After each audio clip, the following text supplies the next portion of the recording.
जैसे ही बच्चा 6 माह तक पहुंचता है, बच्चों के जो गम्स होते हैं वो थोड़े सख्त होने लग जाते हैं, गम्स मैच्योर होने लगते हैं, दांत निकलने का जो अमल है वो शुरू होने लगता है। तो उस दौरान ही बच्चों को बाज़ औक़ात डायरिया, लूज़ मोशन के प्रॉब्लम्स देखने को मिलते हैं। तो ये मिथ्स भी देखी गई हैं कि बच्चों को दांत निकलने के अमल के दौरान लूज़ मोशन अमूमन होने लग जाते हैं। मिथ्स ही हैं, इनका रियलिटी से कोई ताल्लुक़ नहीं है। वालिदैन इसलिए परेशान हो रहे होते हैं कि दांत निकलने की वजह से ही लूज़ मोशन होने लग गए हैं।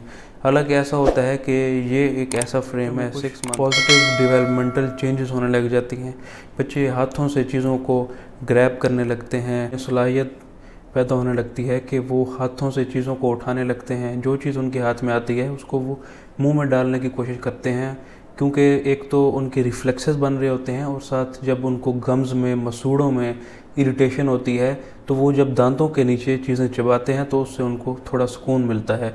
तो इस दौरान जब वो बार बार इधर उधर से चीज़ें उठा के अपने मुंह में डालते हैं तो different germs, viruses, bacteria, parasites वो जिस्म में दाखिल होने लग जाते हैं। इन्फेक्शन का एलिमेंट नुमायाँ हो जाता है। तो इनडायरेक्टली दांतों के अमल की वजह से उनको डायरिया तो हो रहा है। आप हाइजीन को बरकरार रखेंगे, जो चीज़ें बच्चों के इर्द गिर्द पड़ी हैं आप उनको प्रॉपरली वॉश करके रखेंगे, बच्चों के हाथों की सफाई का ख्याल रखेंगे, अपने हाथों की सफाई का आप ख्याल रखेंगे, तो जो बच्चों के जिस्म में इन्फेक्शन जाने का एक एलिमेंट था, आप जितना उसको कम करेंगे तो उतने ही बच्चे इन्फेक्शन से बचेंगे।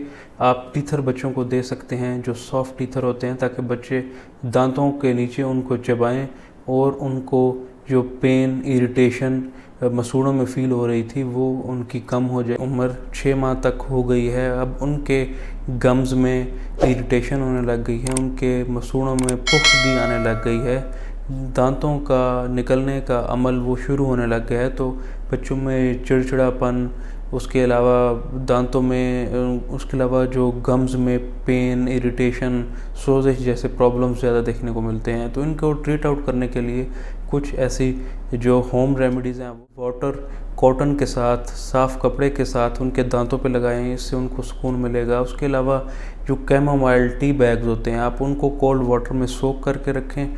उसके अलावा आप उस पानी में से बाद में कपड़ा डिप करके उनके मसूड़ों पे, गम्स पे लगाएंगे तो उससे उनको रिलीफ मिलता है। उसके अलावा टॉपिकली जो लोकल एनेस्थेटिक ड्रॉप्स होते हैं जिनको डोल्टी के नाम से पहचाना जाता है मार्केट में, अब वो उनके जो गम्स हैं, मसूड़े हैं, आप उस पर जो कॉटन बड्स होते हैं आप उनके साथ उस पर लगा सकते हैं। आप अपनी जो फिंगर की टिप है उसको वॉश करके वो आप बच्चों के दांतों पर अप्लाई कर सकते हैं। अगर उसके बाद भी उनकी जो पेन है वो फिर भी बरकरार है तो सम टाइम आप उनको पेनाडोल ड्रॉप्स दे के, पैरास्टामोल ड्रॉप से उनकी आप पेन को रिलीफ़ कर सकते हैं।